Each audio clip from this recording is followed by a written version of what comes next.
1980s practices that are no longer widely accepted. I often reflect on what it was truly like to mature during the 1980s. Forget the vibrant leggings. Consider unlocked entryways, smoking on aircraft, and chickenpox gatherings. I invite you to explore with me the eccentric decade of the 1980s, where caution was a choice and style was daring. Smoking, it's astonishing to consider now, but smoking was pervasive in the 80s. Adults smoked in their residences, vehicles, dining establishments, and even on planes. Imagine being asked upon entering an aircraft whether you preferred the smoking or non-smoking area. That was commonplace. Airplanes had ashtrays integrated into each armrest, and smoking was allowed throughout most of the cabin. Certain aircraft had smoking sections, though a non-smoking indicator could be lit during specific flight stages. Ambient smoke was ordinary and most individuals didn't question it. Children were consistently exposed at home and publicly. It wasn't rare to observe individuals smoking in restaurants, often lacking designated areas. Remarkably, vending machines for cigarettes were frequently seen, even outside stores and restaurants without ID verification. Simply insert coins and a cigarette pack emerged. It was even feasible for children to purchase cigarettes with parental notes and blank checks. This starkly contrasts with our current awareness of public health and tobacco regulations. Lack of seatbelts in children in the front seat. Can you fathom the differences in vehicle safety during the 1980s? It was an entirely distinct era. Children frequently occupied the front passenger seat, positioned on the bench or even on their father's lap. The dashboard seemed like a vast expanse to us youngsters, so for a clearer view, one simply stood up. No issue. Station wagons and pickups were filled with children, packed tightly without seatbelts.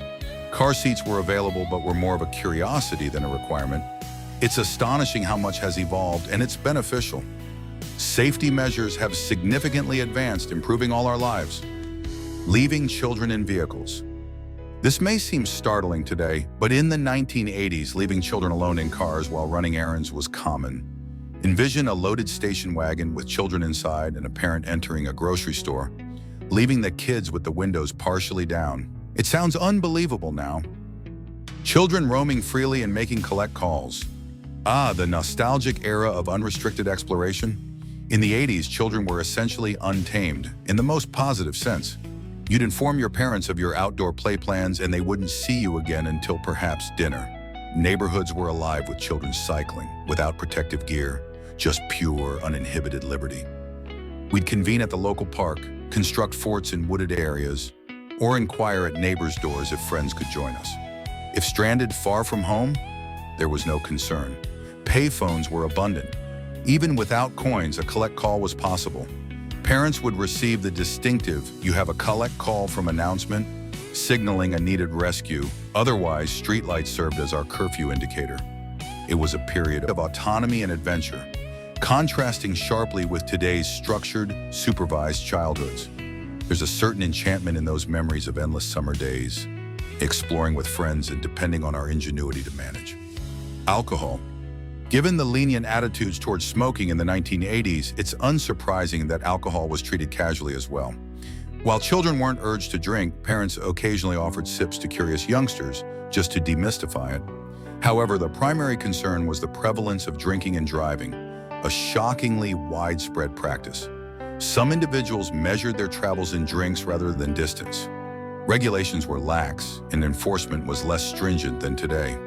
People would discard empty beer cans into the back seat, and bars were bustling, with many patrons driving home after an evening of drinking. It wasn't until the late 80s that stricter road safety laws and heightened awareness campaigns began to mitigate this perilous behavior. Reflecting, it's disconcerting how routine drunk driving was. It underscores the advancements we've made in comprehending the severe repercussions of impaired driving and the necessity of responsible alcohol use. What aspect of the 80s do you miss the most? Let's share our memories in the comments. Latchkey kids. The 1980s witnessed the emergence of the latchkey kid, describing children returning to an empty home after school, often unsupervised until their parents returned from work. It was a widespread occurrence, as demanding work schedules and societal norms meant many children spent hours without supervision. The dominant belief was that if a child could dial 911 or other crucial numbers, They were considered mature enough to be home alone. It's a captivating reflection of the evolving family dynamics and work-life balance of that period. Latchkey kids cultivated independence and resourcefulness, learning to care for themselves and manage their time. While there were undeniable risks associated with being home alone at a young age, many latchkey kids also viewed it as a period of liberty and exploration. It's a cultural phenomenon that ignited discussions about child safety and parental duty, and it remains a topic of conversation today as we confront the difficulties of balancing work and family life in a dynamic world. Corporal punishment. Corporal punishment was a prevalent method in the 80s, both domestically and in educational institutions. Paddling or spanking were commonly accepted disciplinary measures for misconduct or disrespect. It was viewed as an immediate and efficient way to modify a child's behavior, and few questioned its validity. Educators often had paddles in their classrooms, and parents readily used physical discipline at home. The prevailing thought was that physical discipline fostered obedience and respect for authority. Nevertheless, societal perspectives on corporal punishment have changed dramatically since the 1980s. Studies have revealed the potential adverse effects of physical punishment on children's emotional and psychological health, and many now support alternative disciplinary methods that emphasize positive reinforcement and communication. The departure from corporal punishment signifies a broader comprehension of child development and the significance of creating nurturing and encouraging settings for children to flourish. Peanut allergies. While peanut allergies were present in the 1980s, awareness and management were vastly different from today. Children routinely brought peanut butter sandwiches and other peanut-containing items to school, and there were no extensive peanut-free zones or allergy prohibitions. The EpiPen, a crucial device for severe allergic reactions, wasn't introduced until 1987, so individuals with allergies had few options for managing their condition. It was a period of increased risk for those with allergies, and regrettably, severe reactions could be deadly. The absence of awareness and preventative measures highlights our progress in understanding and accommodating food allergies. Today, schools and other public venues have instituted policies to safeguard those with allergies, and there's a significantly greater emphasis on education and awareness. Spending time at the mall. For teenagers in the 80s, the mall was the quintessential social gathering place, comparable to today's Instagram or Snapchat. Instead of scrolling through feeds, we engaged in direct interaction, socializing with friends for extended periods. The mall was a place to shop, dine, observe people, and simply enjoy companionship. Parents would drop off their children and allow them to roam, a level of freedom less typical today. While malls continue to exist, they've lost some of their social magnetism in the era of online connectivity. The proliferation of social media and online gaming has altered how teens socialize and spend their leisure time. Spending an entire day at the mall might even elicit suspicion and accusations of loitering nowadays. The 80s mall experience epitomizes a unique epoch of adolescent social life, a time when physical presence and shared experiences were central. Chickenpox parties. Prior to the widespread availability of the chickenpox vaccine, chickenpox parties were a prevalent method for parents to deliberately expose their children to the virus. The rationale was that contracting chickenpox at a young age was preferable to risking a more severe case later in life. Consequently, if one child in the neighborhood contracted chickenpox, parents would assemble other unvaccinated children for a gathering where they could all be exposed. It might seem peculiar now, but it was standard practice in the 80s. The objective was to develop immunity through natural infection. Naturally, with the introduction of the chickenpox vaccine, these gatherings have become largely obsolete and even discouraged. The vaccine is a secure and efficient method to prevent chickenpox and its potential complications. Hitchhiking. Hitchhiking was a frequent sight in the 60s, 70s, and 80s. Young individuals in particular embraced it as a means of economical travel and a sense of adventure. There was less apprehension associated with hitchhiking then, a greater trust in strangers.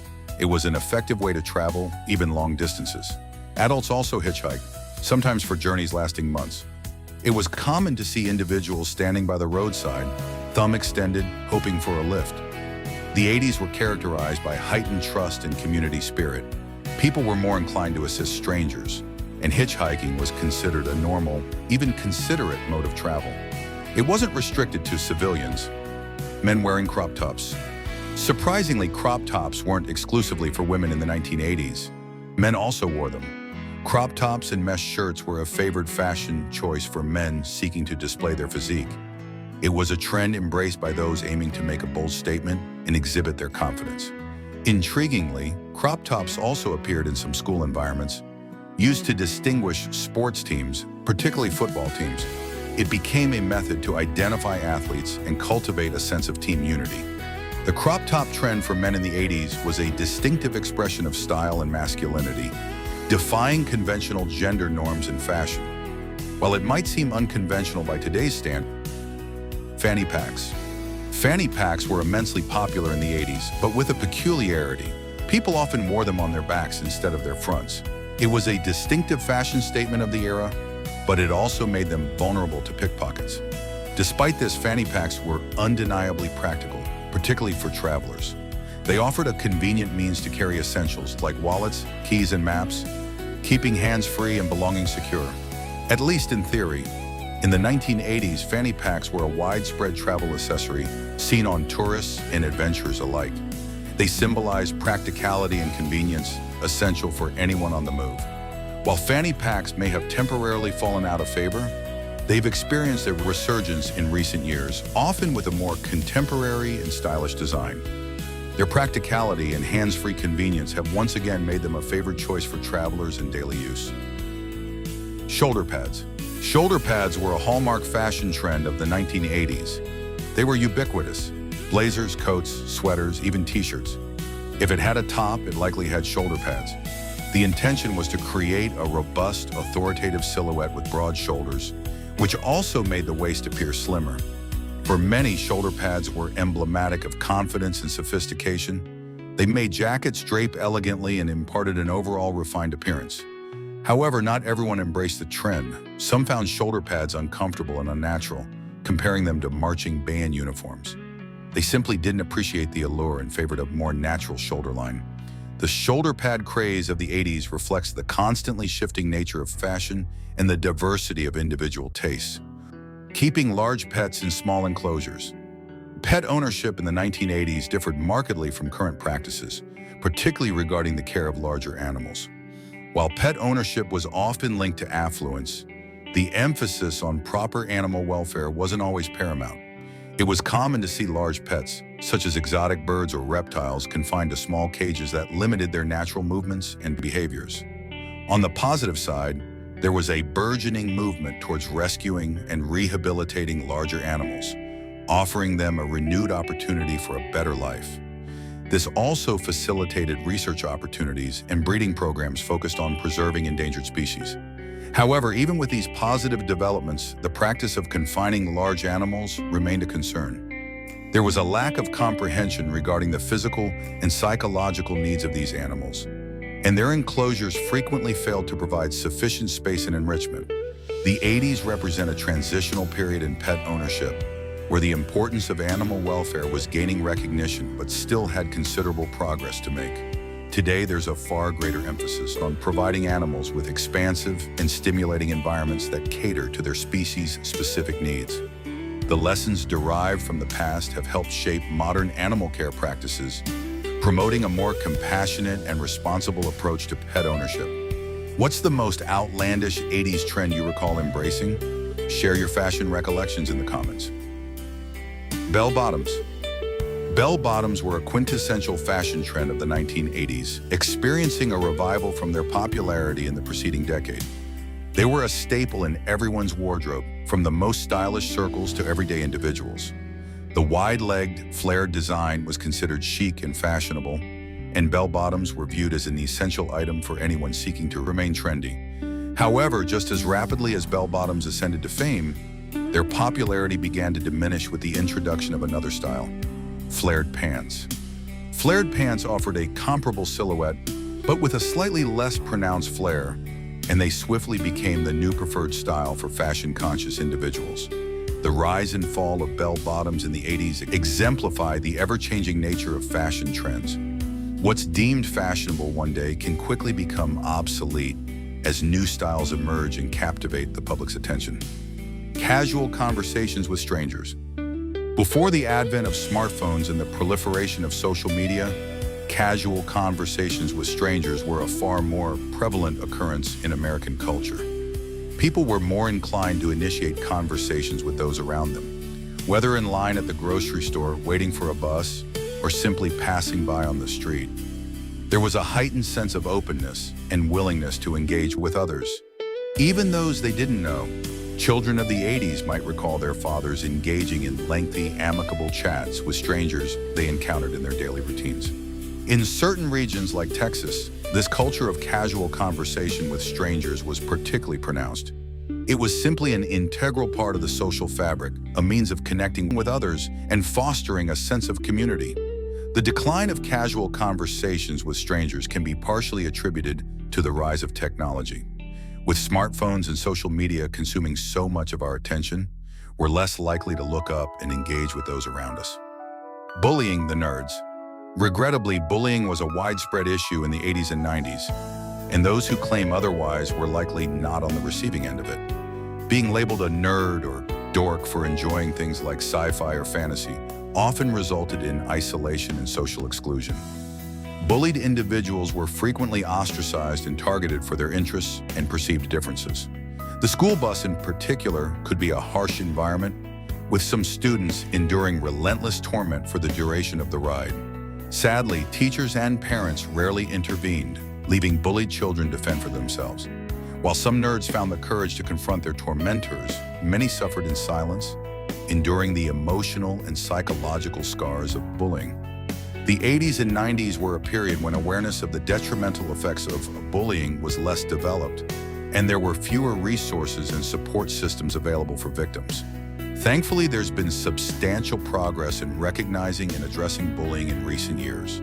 Schools and communities have implemented anti-bullying programs, and there's a greater understanding of the lasting impact bullying can have on individuals. Reflecting on the bullying experiences of the past serves as a reminder of the importance of fostering empathy, promoting inclusivity, and creating safe and supportive environments for all individuals, regardless of their interests or differences. Mullets.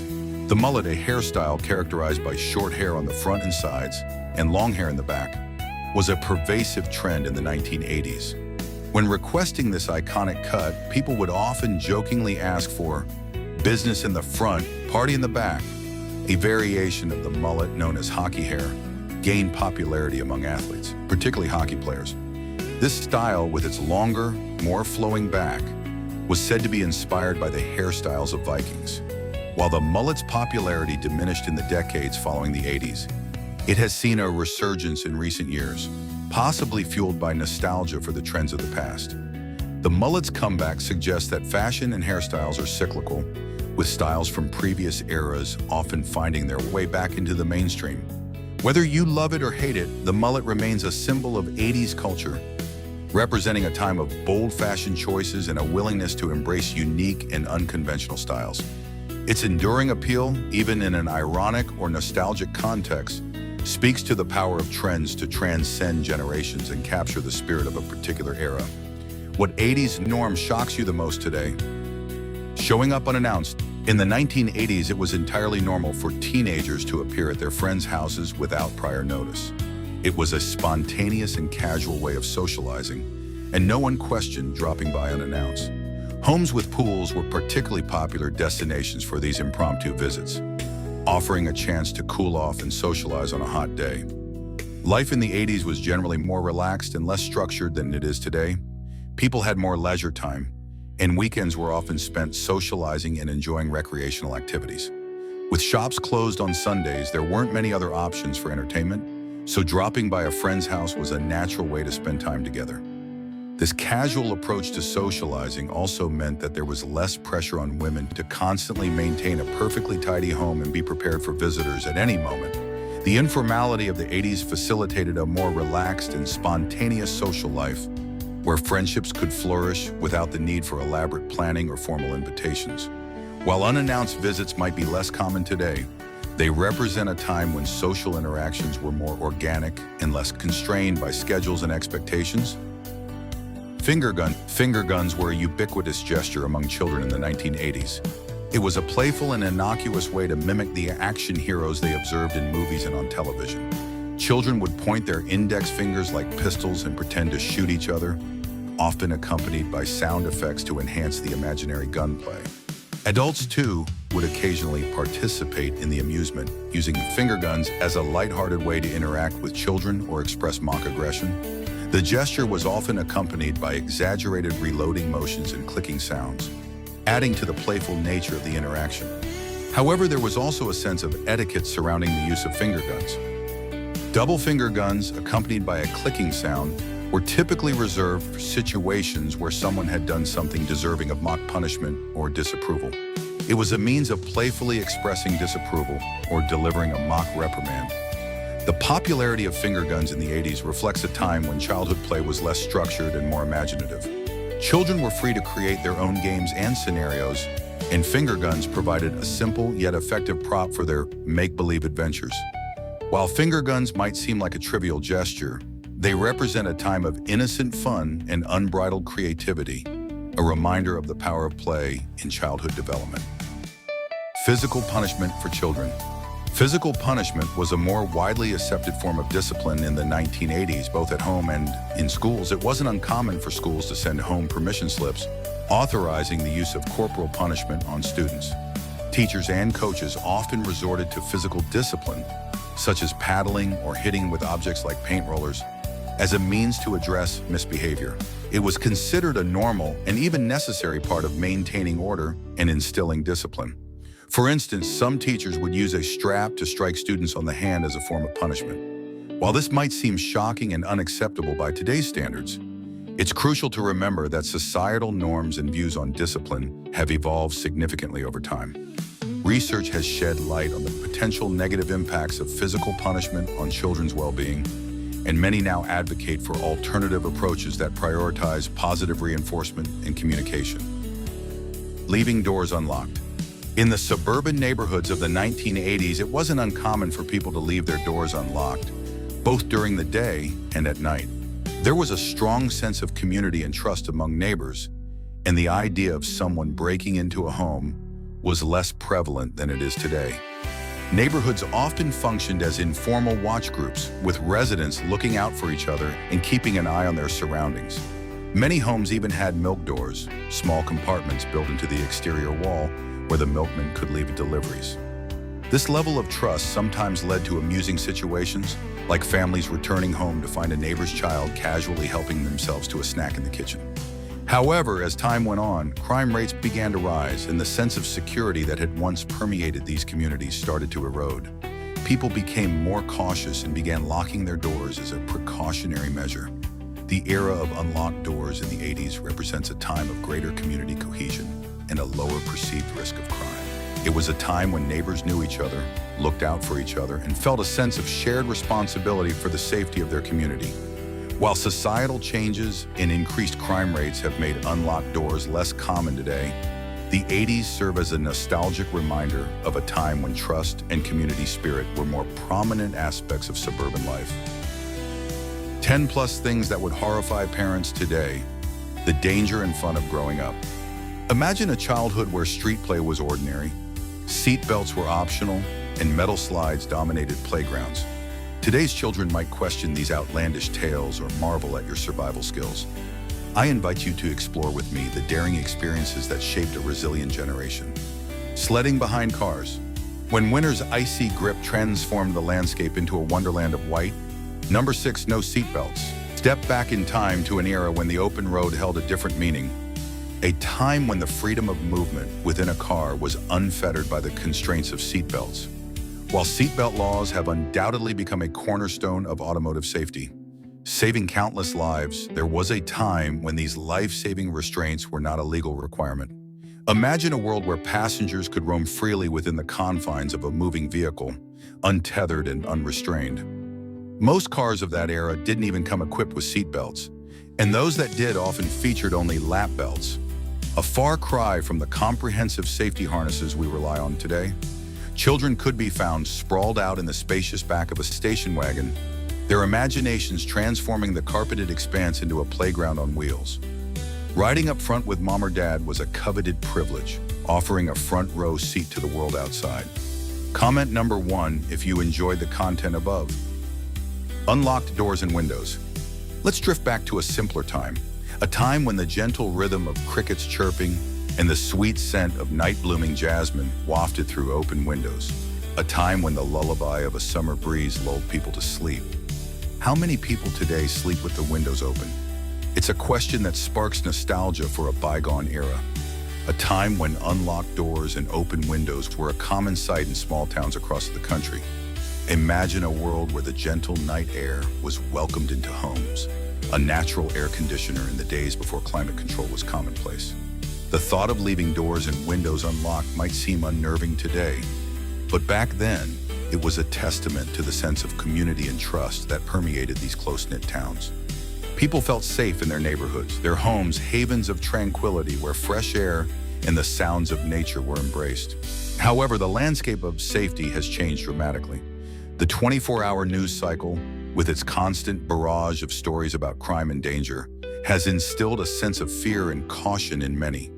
We've become more aware of the potential threats that lurk in the shadows, and our sense of security has been eroded. Share with us the part of this article that you found the most impressive or interesting.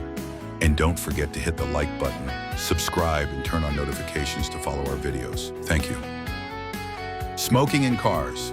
Ashtrays were ubiquitous, standard features adorning every corner of the vehicle.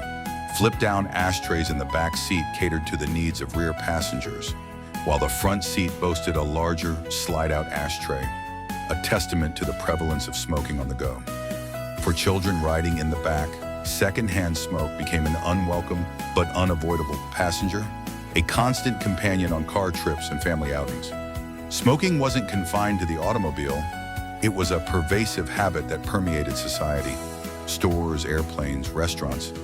These were all common venues where the haze of cigarette smoke hung heavy in the air. Even the family dinner table wasn't immune to the allure of nicotine, with ashtrays often taking their place alongside the salt and pepper shakers. The omnipresence of smoking, coupled with this perceived normality, had a profound impact on young people, influencing many teenagers to adopt the habit themselves. Bikes without helmets. Remember the exhilarating moment when you received your first two-wheeled bike? It was a rite of passage, a symbol of freedom and independence that opened up a world of possibilities for any child. The thrill of pedaling away with friends, embarking on adventures that stretched beyond the confines of your neighborhood. Playing in the street. How many of you remember those impromptu sports games that would erupt in the middle of the street? Stickball, street hockey, and even football. These were the games that defined our childhoods, played with a passion and intensity that rivaled any professional sport. The rules were simple, the boundaries fluid, and the obstacles, well, they were just part of the game. Cars would occasionally interrupt the action, forcing a temporary pause as everyone scrambled to clear the path. Dangerous playgrounds. Let's journey back to the scorching summer days of yesteryear, when playgrounds were a thrilling yet somewhat treacherous landscape for adventurous kids. Unlike the meticulously designed, safety-conscious play areas of today, the playgrounds of the past were a different breed altogether. Forget about the soft, forgiving embrace of mulch or the bouncy reassurance of padded surfaces. Back then, the ground was your landing pad, and if you were lucky, a patch of sand might cushion your fall from the towering slide. More often than not, it was the hard, unforgiving earth that greeted your tumbles. And who could forget the playground equipment itself? Metal structures baking under the relentless summer sun, transformed into scorching hot hazards.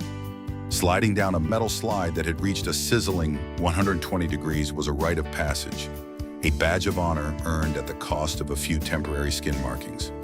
The memories of those searing encounters remain etched in the minds of many who braved the playgrounds of yore. But the thrills didn't stop there. Swing sets, often unanchored to the ground, added an extra layer of excitement, and perhaps a touch of danger to the playground experience. As you pumped your legs soaring higher and higher, you'd notice the legs of the swing set frame gradually lifting off the ground.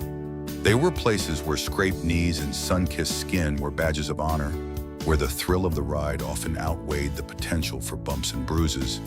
They were the training grounds for a generation that learned to embrace risk, to push their boundaries, and to savor the simple joys of play, even amidst the occasional scorch marks and wobbly swing sets. Latchkey kids. Step back in time to the 1960s, 70s, and even the 80s, and you'll find a generation of kids who were, in many ways, pioneers of independence. These were the latchkey kids, a term that evokes images of resilience, resourcefulness, and a unique set of challenges. Imagine children leaving for school in the morning, their parents already gone to work, their tiny hands clutching house keys that symbolized both freedom and responsibility. After the school bell rang, they'd return to empty homes, letting themselves in with that familiar click of the lock, their own little domains awaiting. Babysitters were a rare treat, reserved for special occasions. Instead, these young latchkey kids were entrusted with the task of looking after themselves, their parents' parting words echoing in their ears. Lock the door and don't open it for anyone. It was a simple instruction that carried a weighty responsibility. These kids learned to navigate the world on their own, developing a sense of self-reliance that shaped their characters. They became masters of their own time, figuring out how to entertain themselves, complete their homework, and even prepare snacks, all while adhering to the golden rule of safety. Garden hose hydration. Long before bottled water became a ubiquitous commodity, a symbol of both convenience and a multi-billion-dollar industry for beverage companies, the garden hose was the go-to source of refreshment for kids playing outside. It was a time when the concept of single-use plastic bottles was still a distant future, and environmental concerns about plastic waste weren't yet at the forefront of public consciousness. It's important to note that, back then, the regulations governing the materials used in garden hoses weren't as stringent as those applied to indoor plumbing. The potential health risks associated with certain types of hoses weren't as widely understood as they are today. However, this lack of awareness didn't deter generations of children from seeking solace from the summer heat with refreshing gulps and playful splashes from the garden hose. The image of kids gathered around a gushing hose, their faces dripping with water and their laughter echoing through the neighborhood, is a nostalgic reminder of a simpler time. It evokes a sense of carefree joy, a connection to nature, and a resourcefulness that was born out of necessity. Metal roller skates.